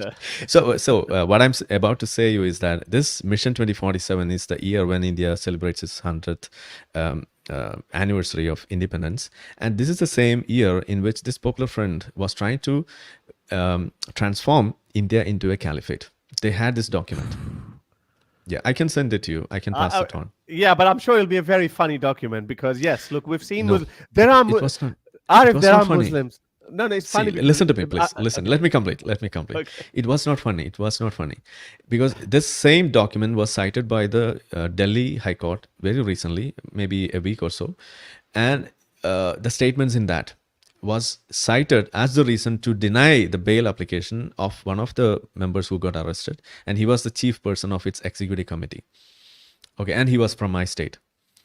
So a document which was referred to by a high court, which was taken out by the police in Bihar. Oh, no, it must have been serious document. What I said that is funny because I was saying funny because these guys set themselves very lofty ideals, lofty goals. Sorry, we have Anjem Chaudhry. I know we shouldn't take them easy. You should read that because know the tactics that they were trying to play. I'm not sure whether you are running out of time or not, but we'll finish it up faster. Right. Okay. Go for it. Yeah. So this document, it contains about the tactics or the action plan, and for that they clearly mentioned it, like the ISIS. That's the word that they use. They're trying to walk on their footsteps. Yes, in their footsteps. That's the word. Right. Yes, that's the word. That's the sentence that they use it to explain things, and it's more than enough to explain their action plan, because you need not explain everything what ISIS does because they stream it on the Telegram, and what Hamas does. We know everything by the body cams. So that's the statement that they use. The action plan of ISIS should be copied for us. And for that, they had training centers. Some of the training centers were in my place, and that was closed down by the NIA here.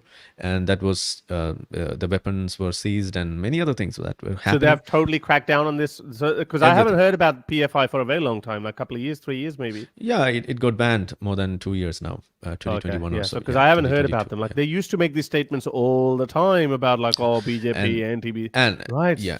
And how they infiltrate into this Indian system is by using the icons. And they have clearly mentioned it in their document that to use Indian flag, to use the SC, ST, OBC reservation, those people. Even though they hold no loyalty to it.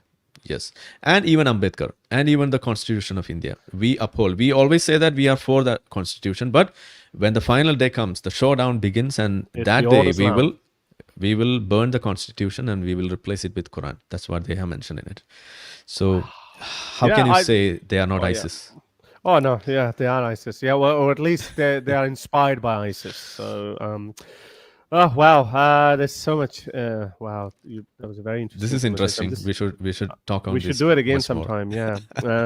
I just read a very interesting comment by someone. He's saying, Haris, I think 90% of your viewers are Hindutva BJP followers. That's actually couldn't be further from the truth. Here are my demographics. Yeah, United Kingdom 22%, United States 17%, India 16%, Australia 6%, okay. 5%, and obviously you can go further more. So BJP is growing in UK. Yeah, yeah. yeah. There's a lot heavy. All these BJP people in UK, Australia. UK. Yeah, right. Jesus. Okay, I'm quickly going to go through some of these super chats. I think a lot of them addressed to you. Viggy has said, "Dear Haris, Arif Hussain is not only just an ex-Muslim, but he's also an ex-homeo doctor." I actually read that in your profile, ex-homeo doctor. So you were homeopath. So I always want to ask this to ex or homeopathy doctors that when they're practicing, did they genuinely believe in the efficacy of homeopathy, or just a big con? If you ask a Muslim, do you really believe in Huris? What would a Muslim say? They do. They do believe it. So should I answer this? so no, but you would have gotten a degree, or is it a course for it's a graduation. For 5 years, 5+ years. My goodness! So you spent 5 years into something, and then you said, "Fuck, it's all bullshit." No, really? Not 5 years. Not 5 years. 10 years. 5 years into studies. I practiced for almost 6 years. Yeah. Oh wow, Arif. So you know what? Like you can give me a clap. I'm ready. Yeah, I reckon you deserve a 2 high fives because not only you realize that your religion is all BS, so that's a massive awakening, yeah. And then you said whatever you had learned, whatever was your source of income, whatever was your profession, you said, "Fuck, that's bullshit too." So who got you out of homeopathy? In fact, I left homeopathy even before leaving Islam. Or maybe we have homeopathy to thank because that invoked something that invoked that critical mind of yours, and then once you realize homeopathy could be a lie, this could be a lie too. Not directly. Being a critique of homeopathy, I used to engage in this WhatsApp debates and other platforms. And what happened was sometimes I was still a believer those days, and while I was having this debate, the namaz. The time comes, azan plays, pray, yeah. or the fast, the Ramzan fast comes. So I used to tell them, okay, hang on, I'll be back after my namaz, or I'll be back after breaking my fast. So they used to ask me, okay, what kind of free thinker are you? You are criticizing homeopathy and you are a believer. What's that? So I was really, in the beginning, I was just like, okay, that's something so personal to me. And I'm talking about a profession and the unscientificness of that I'm criticizing. So nothing. So you were one of those Muslims. Like, it's my private belief. Leave that out of it. It's my private, yeah. So I was like that, to be honest. Like, and later on, I was moved by this question, which became repeating over and over. So, wow. Well, after some time, I decided to apply the same logic over Islam as well. So that was the day one of the crumbling down of this Islamic belief. Now that you have become the third biggest ex-Muslim, educational channel or a platform, you reckon you Okay. would have, if you actually if you dedicated your life into debunking homeopathy or exposing homeopathy, you would have had same amount of success? Um, Definitely not, because it's so easy to move people away from homeopathy, and it has already happened in our place. Right. Right. Yeah, so that's not a bigger threat now, because even the government has made some laws. It's easy to control What about Ayurveda? That's one subject a lot of Hindus get really upset about. Ayurveda is, a lot of people say it's quackery as well, but people get yeah. really. So Is that an Indian homeopathy in a way? uh, it's not something related or something similar to homeopathy, but it's having It's its alternative own. medicine. It's alternative medicine. Both, Yeah. both of them are alternative, but Ayurveda is having even more problematic outcomes, like severe organ damage is what happens with Ayurvedic remedies. And that's the area where now I work on. Like my current profession is into this clinical research. We're looking onto herb-induced liver injury, HILI, we call Wow. it. So So herbs are that's not the area. always good for you, yeah, contrary to Yeah. popular belief. Whatever you put, I have a very simple rule. Whatever you put in your body, even a lot of fruit, or no matter what that is, and again, I'm not saying in a professional capacity, it's not a medical advice. Go do your own research. But I believe, as a rule of thumb, that whatever you put in your body is going to have some sort of a cost associated with it. Yeah, too much sugar is dangerous. Too little sugar is bad. Some people say, "Oh, drink 50 glasses of water." I don't drink that. I only drink, just the right See, amount. forget about sugar, forget about your food. Even you have oxygen toxicity, you have water toxicity. Okay, Yeah, so too much of oxygen can kill you. yeah, Too yeah. I much know. of water can kill Water. you. Yeah. Yeah. So you What is drink a good 50 liters number? of water. Yeah, some people. Yeah, some people say 5 liters of water, 8 liters, and eight. No, yeah, they say 8 liters of water, and I'm like, hang on, you must be putting a lot of strain on your kidneys. Yeah, I mean, Yeah. there is an alternate theory on that too. So, Yeah. too much of water is also not good. Everything in life is about striking the right balance. So, how could 8 liters or 10 liters of water would be good? It's just, I don't know. Seems See, counterintuitive to me. yeah, as a human being, we have a normal functioning mechanism in our body to sense thirst. That's called the Yes, thirst sender. We I have only that. drink when I'm thirsty. Yeah. So the simple rule of thumb is to follow the thirst center. So that's the rule. But there's a problem. When it comes to the kids, or when it comes to the elderly people, or those people having some sort of other diseases, or they are taking medicines, or some people like that, for them, we cannot just go with this thirst center. So then we have to look into other areas. Like another simple option is to look into the color of your urine. So every morning when you pass your urine, and if it is too much darker, like strong yellow, Yeah, yeah. that means you are short of water in your body. Yeah. So you need to drink more. So every morning when you pass your urine, you look into that color, and if it's okay, if it is a normal color looking, like a pale yellow or some even watery looking, that means you are okay with your water intake. So that's the second option. And so if you are living in a cold place, you might not feel thirsty. Even then, you can look into this urine color and decide on your water intake. So the first thing is to watch your thirst instincts. When you feel thirsty, I'm feeling thirsty now because we were doing We're this talking kind for a of while, yeah. talking and even breathing a lot. So even while we expel a lot of air, expiry, okay, even that gives out a lot of moisture outside. So that requires intake of more water. So that's how you manage it. So the best way to manage your thirst is to keep a bottle of water at your workplace or your table, Oh, yeah. and just sip one sip of water. That's enough. Yeah. You keep on doing that if you That's feel what I do. thirst. That's what I do. I think Yeah. I might not overuse my kidneys, but my blood might be too thick. So, so it's always about the balance. But anyway, Sure.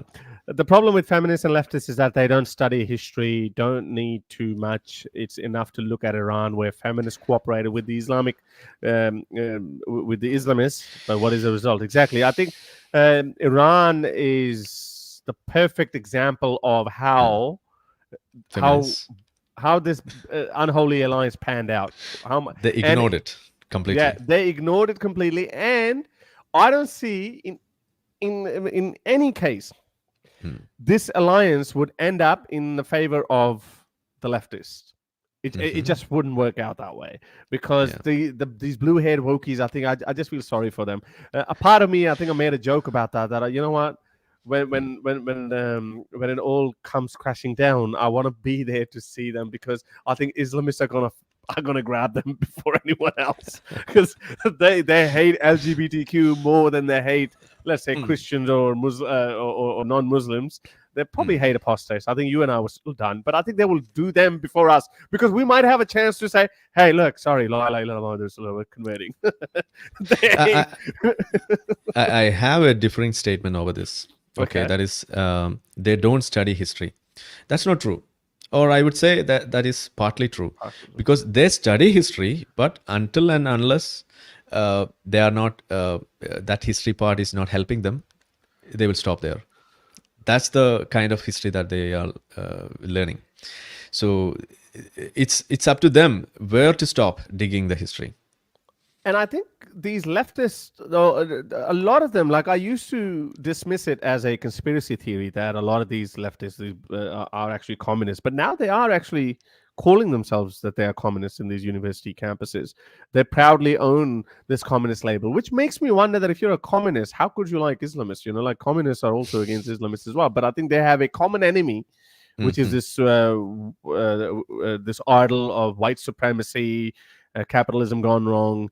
And first they decide, okay, you and I, we have a common enemy, let's go after them. And then after that, once we're beaten, then we'll fight it out. But in that case, I think I don't see the blue-haired wokies winning against those beardos.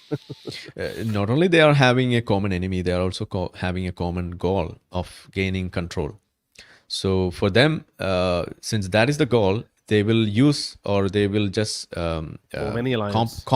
complement their problems or their weaker side with another side. So for Islamists, it's just a complementing support from the leftists to gain the public approval. And for the communists, the victimhood and the problems faced by this Islamists, that is their reason for this complementing action. So they go hand in hand, and when they win, it's always the Islamists who will win. The left will be thrown into the trash. Stalin and Lenin will be so disappointed.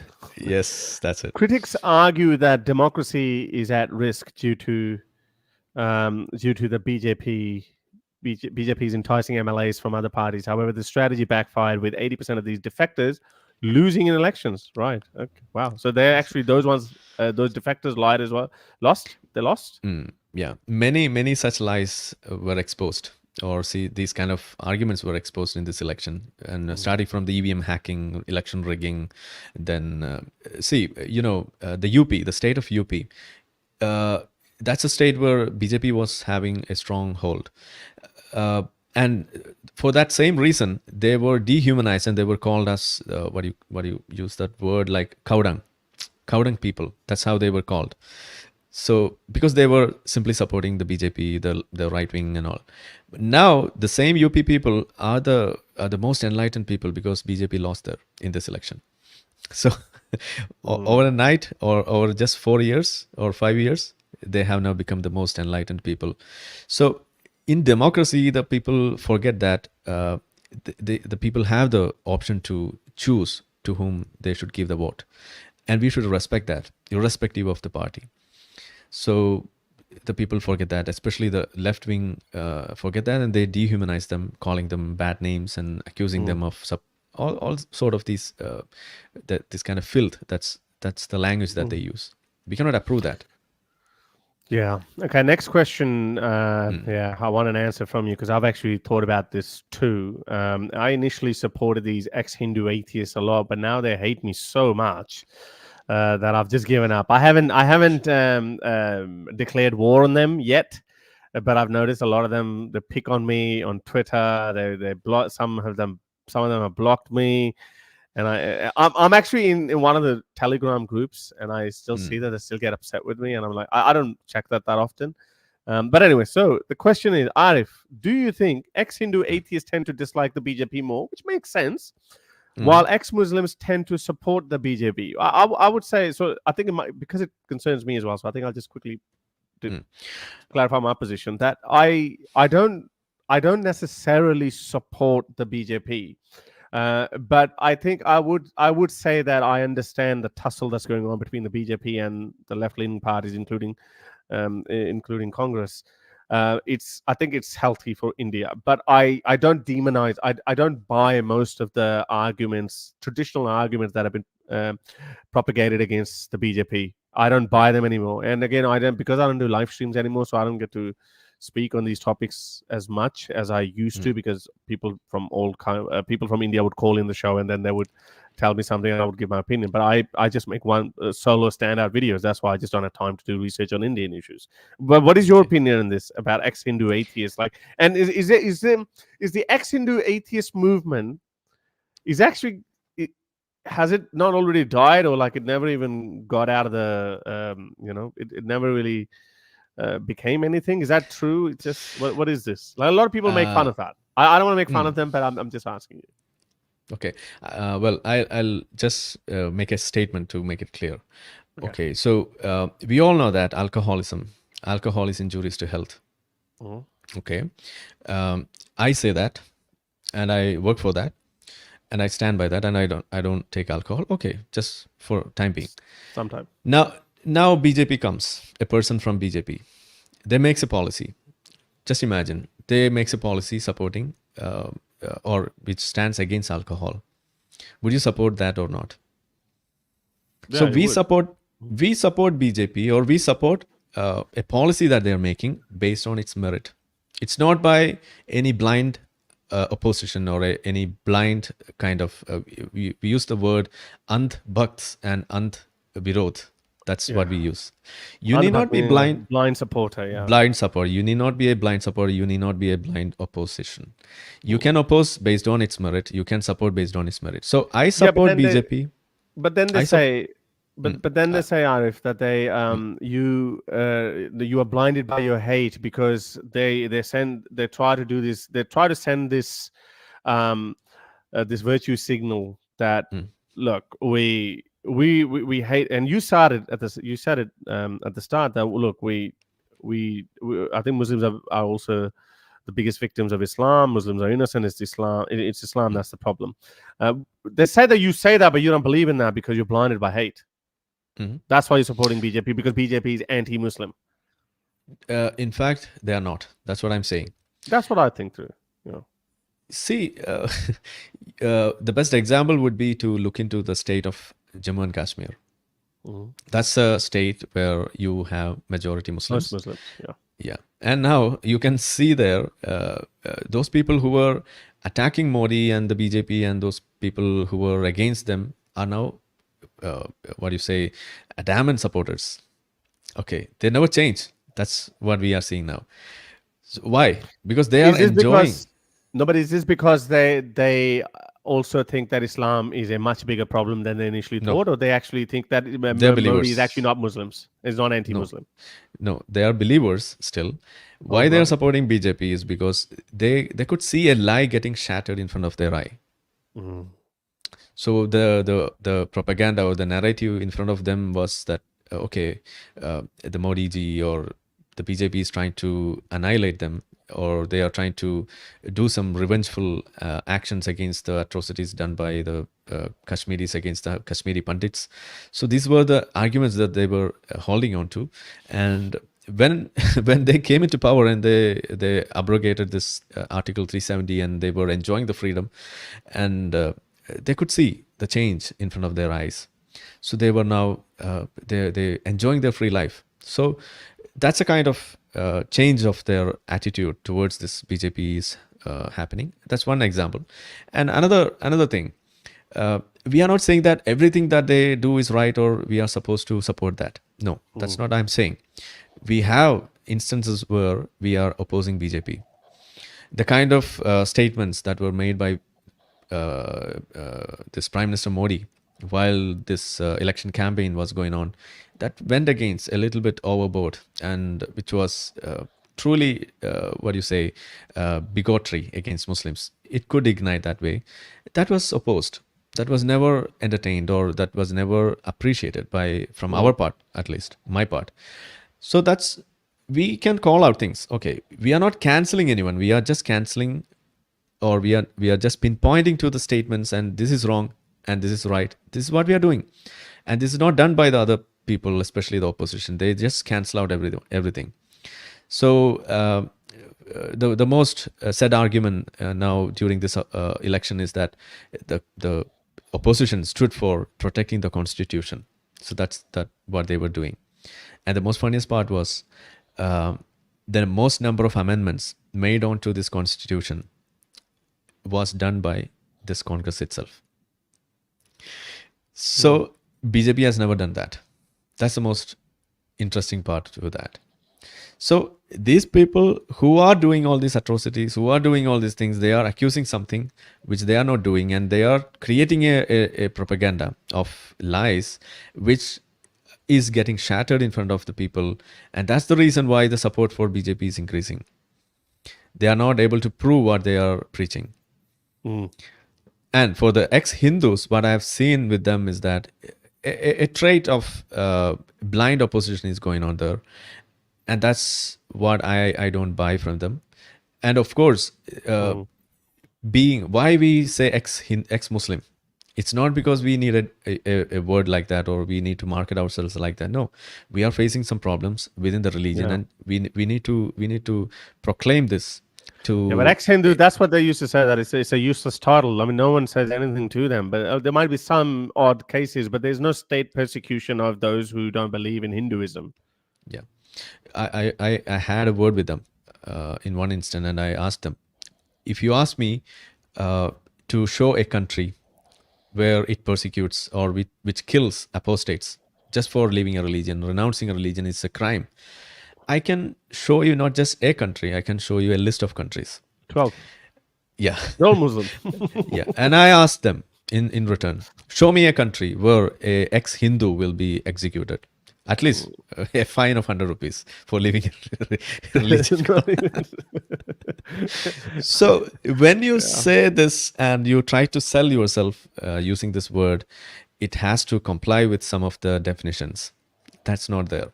So they are just... It's not powerful enough. The caste argument is not powerful enough on its own, because India modernizes itself. I mean, caste problem, you've said that it is a problem, but it's not as much of a problem as it was, let's say, 50 years ago. Yeah, it's getting better. Yeah. Yes, definitely. So there's no point in adding that ex-Hindu title or whatever. And again, like, I think this is the reason why nobody is listening to it either. I think the new Jabhim movement turned out to be a lot more successful or popular than this one. Obviously, Jabhim is it's a lot older and a lot more complex. But you perfectly summed it up. You said that it's just for the sake of being anti, really. Like, I've seen some of the takes, especially on this Israel-Palestine thing, and then coming after me. And I was like, you know what? Like, I mean, these guys are just so... I don't even have the energy to fight with them.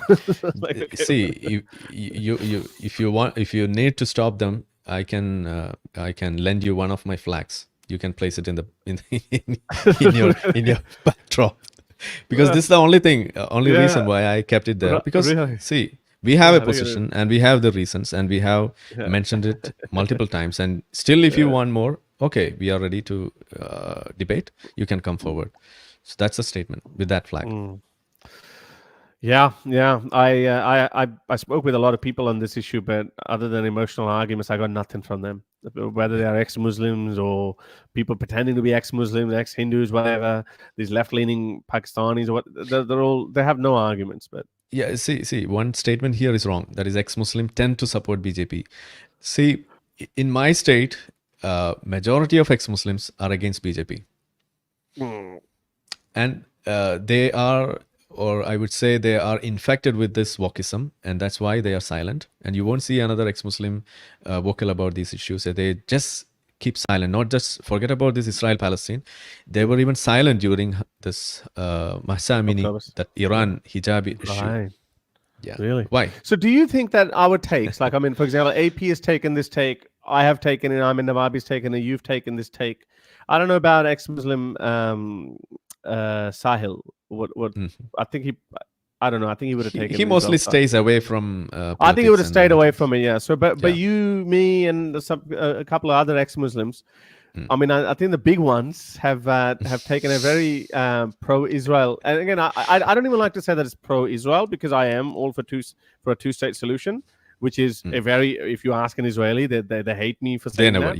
Yeah. But I understand that. But I have a very reasonable position to take here. Do you think that would actually kind of help, or you think it's? I have noticed in Pakistani circles, I've noticed a lot of people have softened their stance on Israel in this Israel-Palestine conflict. What do you think? See, this exactly is what I'm saying. Okay, so why these people are supporting or opposing Israel? Forget about supporting Palestine. I'm also supporting Palestinians as civilians. I want peace for them. I want a peaceful existence for them. But Hamas gone. Yeah, for that you should stop supporting terrorist organizations like Hamas. That's what I'm saying. I'm not against the Palestinian civilians, but when I say I'm standing with Israel, they mistake it that we are against Palestinian people. No, we are against the incidents which led to this war. The truth or the facts are getting buried and not let to speak about that. Even not a single word on the hostages. You cannot see that anywhere in our media, even in our local media. They never speak about that. Or nowhere in the primetime news channel debates you hear about the hostages. You never see that. So that's the reason why I decided to speak on that. And for that, you have to stay with Israel for bringing on peace. We already spoke on that. So when it comes to... Does Mariam Namazi still talk to you? Okay. You don't have to answer anything. We'll go to the next question. Okay. So when it comes to this ex-Muslims in supporting these kind of issues, even with this Iran issue, that's what I was telling you. They just stayed silent. This silence of ex-Muslims is so mean. It is unforgivable. That's what I'm saying. Because they are the first persons. They should come forward and say the truth. Say the facts. What is hijab? It's not a dress. It is a religious symbol.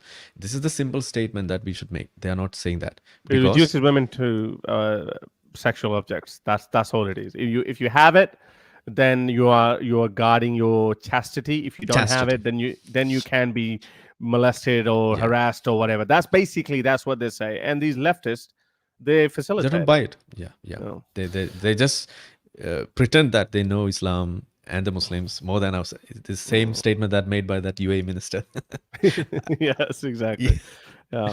All religions, magical skywards. All religions equals magic skyward brainwashing. That's true. Amen. Viggy is saying, Harris, I think you missed my super chat before about Arif. Please check. Thanks for your kind words. I think we read that one, which was about homeopathy. James is saying, I would say the ADF are not far right because they were not for remigration, meaning sending those people back. It was in the news that they were talking about remigration, but they came out and said they're not. A far right party would flaunt it. No, they would not flaunt it, James, because they know in this day and age, to say that, hey, we want to deport every single non-German person, that would literally be them announcing to the whole world that they are one step short of the Nazis. Yeah. So there is no right-wing party that actually talks about remigration. No one, like even the UK far right ones either. So they always say that, oh no, we're not against migrants. We're only against, first to start with, we're only against undocumented migrants, which is a perfectly reasonable demand. Okay, and especially when you have statistics to show that crimes gone up, rapes, sexual harassment cases have gone up, all Afghan, Syrian migrants. So yeah, there's a very strong argument. Well, what's the next step? But nobody says that the next step. Nobody likes to talk about the next step there, which is like, oh, you know what? We actually, Muslims are a problem. YouTube, I'm just saying it for for the sake of the argument. I don't believe that entirely. Somewhat maybe that these people would say, oh, Muslims are a problem, so just ban every Muslim migrant. Okay, so they could say that. I think they could in today's charged world. I think they could even get away with that. But what no one would go with is that just start rounding those people up and start sending them back. It's almost impossible because there are international laws. You would literally have to be someone like Hitler. You really would have to be something like that to just, hey, pull people out of their houses and say, sorry, your citizenship is cancelled. We're sending you back to Afghanistan, Syria, or whatever. What if Afghanistan and Syria say we don't want to take them? What are you going to do then? So no political party would ever say that. But AFD, I think that there were some leaked audio recordings or something where they were talking something along those lines. So this is why I'm saying Giorgia Meloni didn't scare me. Geert Wilders never scared me. But the AFD does scare me a little bit. So, I would, but I hope they never come to power. But that would only happen if the left-leaning parties or even the center-right parties, if they get their act together, and as Arif, you said before, just sort out these basic problems, these pain points, and you'd be fine. And as I said, Olaf Scholz just a couple of days ago, he gave a statement that, we are looking to start deporting violent criminals. We're trying to find ways. They're still trying to find it because it's not easy. Afghanistan would actually hang them, and then that'd be bad. Yeah. So just imagine here the AFD is talking about the remigration plans and their dreams about that. Like, this remigration already happened. Pakistan sent the migrants from Afghanistan back to their home, almost 2 million. 2 million. 2 million. See, do you find any sort of discussions or any sort of arguments against that, criticizing that? No. And the reason given by the Pakistani government is the people, or for the terrorist attacks and other things that happened in Pakistan when the people were identified. Almost 14 among 24 terrorist attacks happened in Pakistan were done by Afghanis. So that's the reason for sending 2 million people. Just imagine. They are not sending the criminals. They are sending the whole population. Everyone. They said that openly too. They said that in the news. They said that everyone is going, fuck off, we don't need you. and some of them some of them had been bulldozer. Some of them were born there. No, they were born there. They had been living there for 30, 40 years since the first Afghan war. And it's not just sending back. They were bulldozered. Their settlements. So the same kind of bulldozing when it happened in this Israeli settlements, for whatever reason, we are seeing cries all over. But when it happened in other parts of the world, nobody's crying. Forget about crying. No word is uttered. So this is the hypocrisy in this world. And this is what I'm also trying to point out. So when it comes to supporting the human values and the virtues and all, they are always trying to find out some soft spots where they can sell things easily. So that's the reason. Yeah. There's a counterpoint from another Pakistani, which is like playing whataboutery. Oh, but you won't mention that for how long Pakistan accepted those refugees. Why do you ignore that? Another hypocrisy. Well, okay, so how many refugees did Pakistan take? Pakistan being a neighboring country, the war was imposed on Afghan people, and then they came to, and then they lived in Pakistan for a very long time. Guess what? There's nothing special about that because that's what all countries do. Germany has taken up to 5 million refugees. And all these countries do take refugees. Okay, so they've taken them. But what we're saying is that you can't send them back. That's the argument. But the point that Arif has made is that, okay, Pakistan did the right thing, took a lot of refugees, but then they also sent them back when they thought that, okay, it's necessary. That's exactly what the Europeans are saying, that, okay, we've kept them since 2011, since the Syrian civil war broke out, but now we've got to send them back. But we say, no, you can't do that. And again, maybe they could do that. Maybe they should do it, but I don't know. I can make a statement here. That is, how long did Pak accept the refugees? Okay, how long? 10 years. Okay, so does that mean you can keep the migrants for 10 years and after that you can send them back? Is that the argument? So if you kept for a set period, for example, 10 years or 20 years, okay, is that the set time period where you can keep a migrant, and if after that you are sending them back, it's okay? Is that what you're saying? And then even in that case, Europe is far better. That's what I'm saying. Oh, yeah. It's definitely far better. And they've definitely, and Pakistan was already a third world country. So another third world brother coming across the border is not going to ruin your country as much as a third worldian going to a first world country and They've absolutely destroyed everything. I'm old enough to remember how clean Europe used to be. Europe is not just far better. These Afghanis were sent back not by proper settlement ideals. Like they were just thrown out. Okay. They were forced to flee. They were forced to walk the route, long way, maybe 100 kilometers. And they were trying to get onto the trucks, and they were risking their lives to get back to their home. Europe is not doing that. Europe is giving them tickets and they are sending them back. But they only managed to get 7%. Dignified manner. So respecting human life, that you should learn from the West. Europeans, the white people. You have to learn it. That's it. There's a lot of people get upset when I say that, and they're like, "Oh, you're trying to talk also." Mate, the rest of the world is like at least 50 years behind. Be that because of lack of resources or just lack of interest, whatever that may be.